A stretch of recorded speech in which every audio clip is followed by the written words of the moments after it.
আসসালামু আলাইকুম। বাংলা সংবাদে সবাইকে স্বাগত জানাচ্ছি। আমি চিন্তিয়া হক। শুরুতেই সংবাদ শিরোনাম। মালয়েশিয়ার হাই কমিশনারের সঙ্গে জামায়াত প্রতিনিধি দলের বৈঠক। এদিকে বিএনপি ক্ষমতায় না এসেই ক্ষমতার মতো ভূমিকা পালন করছে বলছেন জিএম কাদের। জানাবো অন্তর্বর্তী সরকার জন আকাঙ্ক্ষা পূরণে সমর্থ হবে আশা আমির খসরুর।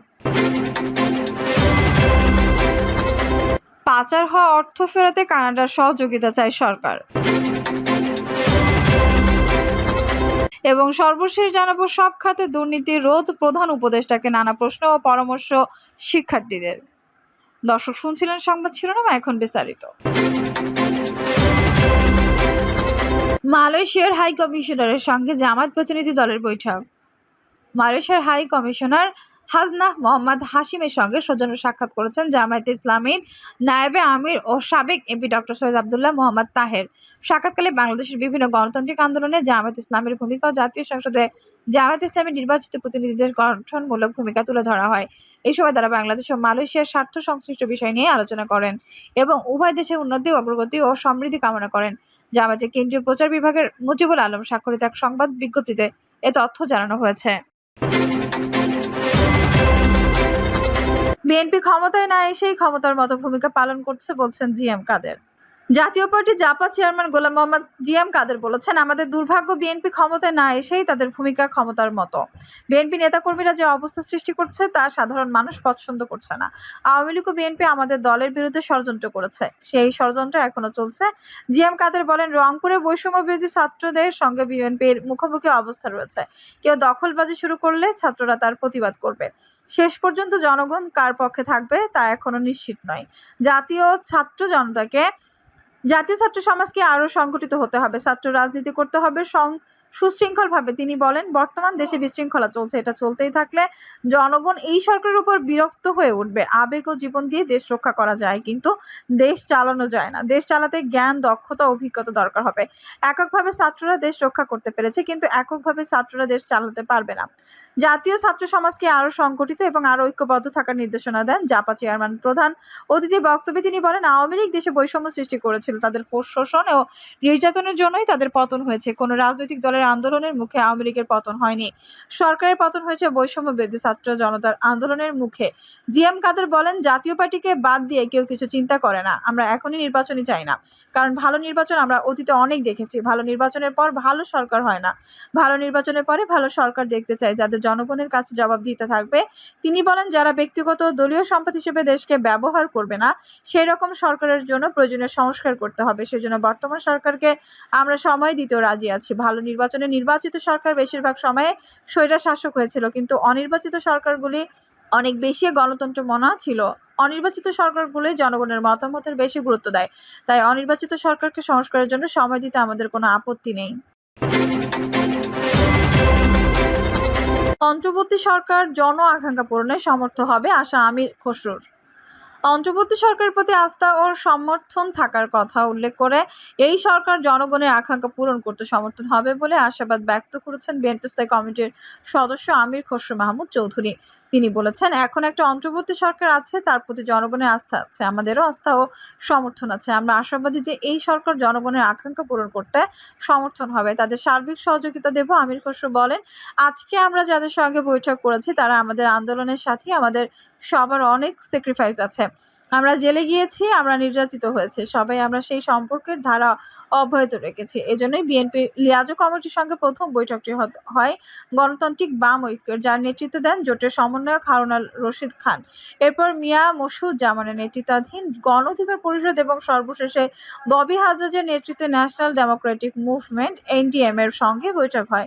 আমির খসরু মাহমুদ চৌধুরী বলেন, দেশ দ্বিতীয়বারের মতো স্বাধীন হওয়ার পর আমরা আবার নিজেদের মধ্যে আলাপ আলোচনা শুরু করেছি। এই আলোচনার মধ্যে বাংলাদেশের যে স্বপ্ন তা নিয়ে আমরা আলোচনা করেছি। শেখ হাসিনা পলায়ন করার পর থেকে বাংলাদেশের মানুষের মনোজগতে যে নতুন ভাবনা, সে নতুন আকাঙ্ক্ষা, যে নতুন প্রত্যাশা সৃষ্টি হয়েছে, আমরা যুগপৎ আন্দোলনে থাকা দলগুলো আগামী নতুন বাংলাদেশ নির্মাণে কি করবে তা নিয়ে আলোচনা করেছে। বৈঠক প্রসঙ্গে তিনি আরো বলেন, রাষ্ট্র সংস্কারের মাধ্যমে ধ্বংসপ্রাপ্ত প্রতিষ্ঠান কিভাবে ফিরিয়ে আনা যায় তা নিয়ে কথা হয়েছে। ৩১ দফা সবাই মিলে করেছি, বাস্তবায়নে একই সঙ্গে করব। জাতীয় সরকার বাস্তবায়নে একসঙ্গে কাজ করব। মৌলিক সংস্কার শেষে নির্বাচনের প্রত্যাশা করি। তিনি বলেন, গণতান্ত্রিক অধিকার ফিরিয়ে আনার জন্য মানুষ আন্দোলন করেছে, দেশ চলবে জনগণের কথায়।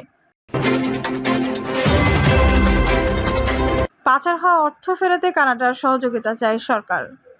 বাংলাদেশ থেকে কানাডায় পাচার হওয়া অর্থ ফেরত আনতে দেশটির সহযোগিতা চেয়েছে সরকার। স্বরাষ্ট্র উপদেষ্টা হাই কমিশনারের দৃষ্টি আকর্ষণ করে বলেন, বাংলাদেশের অনেক বড় বড় অপরাধী বিপুল পরিমাণ অর্থ কানাডায় পাচার করে সেখানে আশ্রয় নিয়েছে। কানাডার হাই কমিশনার এই বিষয়ে পূর্ণ সহযোগিতার আশ্বাস দিয়ে জানান, অর্থ ফেরত আনার বিষয়টি চ্যালেঞ্জিং ও সময় সাপেক্ষ, কিন্তু অসম্ভব নয়। এক্ষেত্রে বাংলাদেশের পররাষ্ট্র মন্ত্রণালয়ের মাধ্যমে সুনির্দিষ্ট তথ্য প্রমাণ সহ আনুষ্ঠানিক প্রস্তাব ও চিঠি পাঠানোর অনুরোধ করেন তিনি। পুলিশ সংস্কার উপদেষ্টা কানাডার সহযোগিতা চাইলে হাই কমিশনার বলেন, পুলিশ প্রশিক্ষণে কানাডার সহযোগিতা বিষয়ক একটি প্রকল্প বাংলাদেশে চালু রয়েছে। এটিকে সম্প্রসারণের মাধ্যমে এ বিষয়ে কানাডা আরও বেশি ভূমিকা রাখতে পারে। হাই কমিশনার বাংলাদেশে আধুনিক কৃষি প্রযুক্তি হস্তান্তরে কানাডার অর্থায়নে কৃষি প্রযুক্তি কেন্দ্রীয় নির্মাণ প্রকল্প বাস্তবায়নে উপদেষ্টার সহযোগিতা কামনা করেন। উপদেষ্টা এক্ষেত্রে সার্বত্রিক সহযোগিতার আশ্বাস দেন। বৈঠকের শুরুতে উপদেষ্টা হাই কমিশনারকে স্বাগত জানান। হাই কমিশনার কানাডা সহ বিদেশের নিরাপত্তার বিষয়ে জানতে চাইলে উপদেষ্টা বলেন, নিরাপত্তা নিয়ে বিদেশিদের আশঙ্কার কোনো কারণ নেই। আমরা তাদের জন্য পরিপূর্ণ নিরাপত্তার ব্যবস্থা করেছি। তিনি বলেন, বাংলাদেশের আইন শৃঙ্খলা পরিস্থিতি ক্রমান্বয়ে উন্নতি হচ্ছে। এই পরিস্থিতি শীঘ্রই আরও সন্তোষজনক পর্যায়ে নিয়ে যেতে সক্ষম হবেন মর্মে উপদেষ্টা এ সময় আশাবাদ ব্যক্ত করেন। সাম্প্রতিক রোহিঙ্গা পরিস্থিতি নিয়ে হাই কমিশনার উদ্বেগ প্রকাশ করলে উপদেষ্টা জানান, আমরা রোহিঙ্গা পরিস্থিতি খুব নিবিড়ভাবে পর্যবেক্ষণ করছি।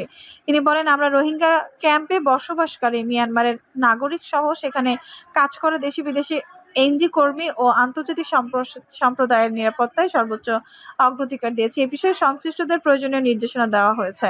তিনি আরো বলেন, সীমিত আর্থিক সামর্থ্যের মধ্যে থেকেও বাংলাদেশ অনেক বছর ধরে ১.২ মিলিয়ন রোহিঙ্গা উদ্বাস্তুর আশ্রয় ও প্রয়োজনীয় সহযোগিতা দিয়ে আসছে। এখন সময় এসেছে বিশাল এই জনগোষ্ঠীকে নিজ দেশে প্রত্যাবর্ষণ ও অন্য দেশে পুনর্বাসন করা। উপদেষ্টা এই সময় কানাডায় কিছু রোহিঙ্গাকে পুনর্বাসনের অনুরোধ করেন। কথা হয় দুই দেশের মধ্যে পারস্পরিক সম্পর্ক উন্নয়ন, কানাডা সহ বিদেশি নাগরিকদের নিরাপত্তা, রোহিঙ্গা পরিস্থিতি, পুলিশ সংস্কার, কৃষি খাতে সহযোগিতা, পাচার হওয়া অর্থ ফেরত সহ পারস্পরিক স্বার্থ সংশ্লিষ্ট বিভিন্ন বিষয়ে। সব খাতে দুর্নীতি রোধ প্রধান উপদেষ্টাকে নানা প্রশ্ন ও পরামর্শ শিক্ষার্থীদের। অন্তর্বর্তী সরকার প্রধান উপদেষ্টা ডক্টর মোহাম্মদ ইউনূসের সঙ্গে মতবিনিময় সভা যেন পরিণত হলো জবাবদিহি দেওয়া নেওয়ার অনুষ্ঠানে। রাষ্ট্রের গুরুত্বপূর্ণ বিষয়গুলো নিয়ে সরকারের পদক্ষেপ সম্পর্কে জানতে চাইলেন শিক্ষার্থীরা।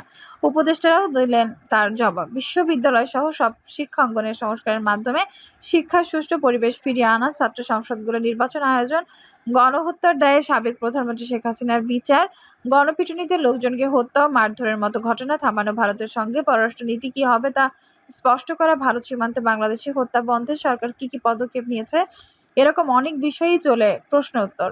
শিক্ষার্থীরা দেন তাদের পরামর্শ।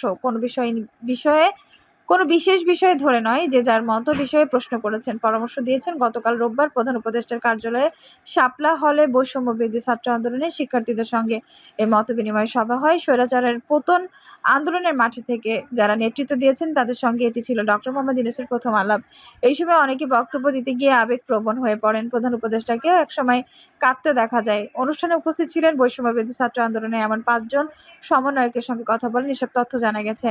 দায়িত্বশীল সূত্র জানায়, মতবিনিময় অনুষ্ঠানে ৯০ জন শিক্ষার্থী থাকার কথা থাকলেও পরে এই সংখ্যা ১৫০ ছাড়িয়ে যায়। পাবলিক বিশ্ববিদ্যালয়গুলোর শিক্ষার্থীরা ছিলেন, পাশাপাশি BRAC, north south, Uttara, independent university সহ বিভিন্ন বেসরকারি বিশ্ববিদ্যালয়ের ৪০ জন শিক্ষার্থী এতে অংশ নেন। এছাড়া জাতীয় বিশ্ববিদ্যালয়, ঢাকা বিশ্ববিদ্যালয় অধিভুক্ত ৭ কলেজ ও মাদ্রাসার শিক্ষার্থীরা এতে অংশ নেন।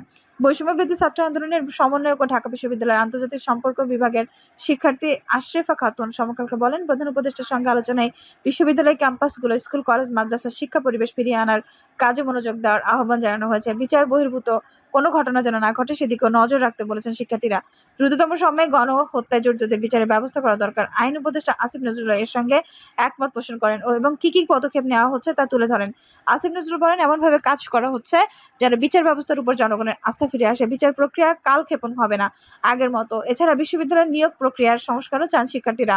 মেডিকেল, বুয়েট সহ যারা এসব বিষয়ে পড়েন এবং একসময় দেশ ছেড়ে একেবারে চলে যান। এই মেধা পাচারটা যেন না হয় সে বিষয়ে ব্যবস্থা নেওয়ার আহ্বান জানানো হয়। মেডিকেলে ভর্তির প্রশ্নপত্র প্রক্রিয়ার মধ্যে স্বচ্ছতা নিশ্চিতের দাবি জানিয়েছেন ছাত্রছাত্রীরা। শিক্ষার্থী আশরাফা খাতুন বলেন, যেহেতু আমরা শিক্ষার্থী, এর কারণে দেশের রাজনীতি ও আগামী জাতীয় নির্বাচন এসব বিষয় নিয়ে তেমন আলাপ হয়নি। কিন্তু সব দলমত ধর্ম নির্বিশেষে মানুষ আমাদের সমাজে থাকবে, এটি বলেছেন শিক্ষার্থীরা। বৈষম্য বিরোধী ছাত্র আন্দোলনের সমন্বয়ক ও ইডেন মহিলা কলেজের শিক্ষার্থী ইসরাত জাহান ইমো প্রশ্ন উত্তর পর্বে শেখ হাসিনার বিচার প্রক্রিয়া শুরু করতে তাকে দেশে ফিরিয়ে আনার বিষয়ে জানতে চান। জবাবে আইন উপদেষ্টা ডক্টর আসিফ নজরুল বলেন, ভারতের সঙ্গে আমাদের একটি চুক্তি রয়েছে। যেহেতু তারা আমাদের প্রতিবেশী রাষ্ট্র, তাদের সঙ্গে এ বিষয়ে আলোচনার মাধ্যমে একটি সমাধান বের করা হবে। আন্দোলনে নিহতদের পরিবারের সম্মান দেওয়া নিয়ে এক শিক্ষার্থীর প্রশ্নের জবাবে প্রধান উপদেষ্টা বলেন, যাদের সন্তান শহীদ হয়েছে একটি ফাউন্ডেশনের মাধ্যমে তাদের সর্বোচ্চ সম্মান প্রদানের ব্যবস্থা নেওয়া হচ্ছে। তারা যেন না মনে করতে পারেন যে সন্তান হারিয়েছেন, এমন একটি পরিবেশ তৈরি করতে চায় অন্তর্বর্তী সরকার।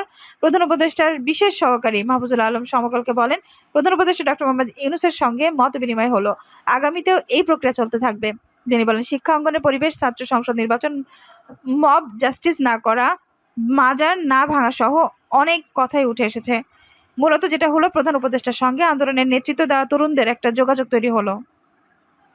দর্শক, এই ছিল এখনকার সর্বশেষ সংবাদ। নিউজটি ভালো লাগলে অবশ্যই একটা লাইক দিন, কমেন্টে আপনার মূল্যবান মতামত জানান। সবসময় আমাদের পাশে থাকতে সাবস্ক্রাইব করে বেল বাটনটি অন করে রাখুন। ধন্যবাদ।